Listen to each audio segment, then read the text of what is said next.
50,000 টাকা নিয়ে বেরিয়েছি, পানি না, বাড়ি থেকে আরো 2 লাখ টাকা নিয়ে আসবো প্রয়োজনে। টাকা, ঠিক আছে, টাকা কার জন্য করছি? স্বাধীন দেশের জন্য টাকা ইনকাম করছি। টাকা লইয়া যদি স্বাধীন দেশে বসবাস করতে না পারি, সরকারের আন্ডারে বসবাস করি, এই জীবন দেওয়ার জন্য রাস্তায় আসছি। আমি বাইশে থাকার জন্য জন্ম হয়েছে না, বাচ্চা ছাড়া স্বাধীন করে গেছে, আমরা কার পাল পালাবো?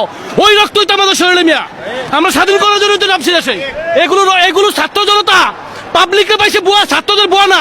ভাষা আন্দোলন স্বাধীন করেছে ছাত্ররা, 69 স্বাধীন করেছে ছাত্ররা, 74 পর বাস দিচ্ছে ছাত্ররা, এখনো বাস দিবে ছাত্ররা ইনশাল্লাহ।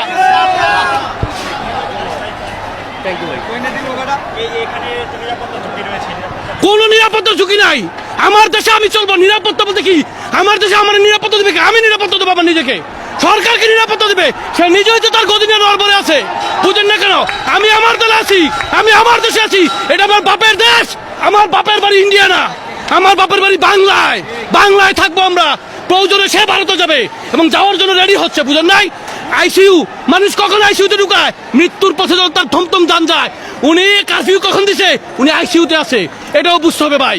দেশের জনগণ না, ছাত্র জনতা নেমেছে, আমার বাচ্চারা নেমেছে, তাদের পাশে যা দরকার তা দেবো ইনশাল্লাহ। দেশের রাস্তায় আছি, রাস্তায় থাকবো।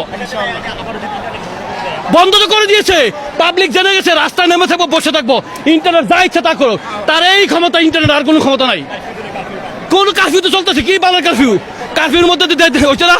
আমরা রাস্তায় আছি ভাই, সুস্থ আছি, সমস্যা নাই।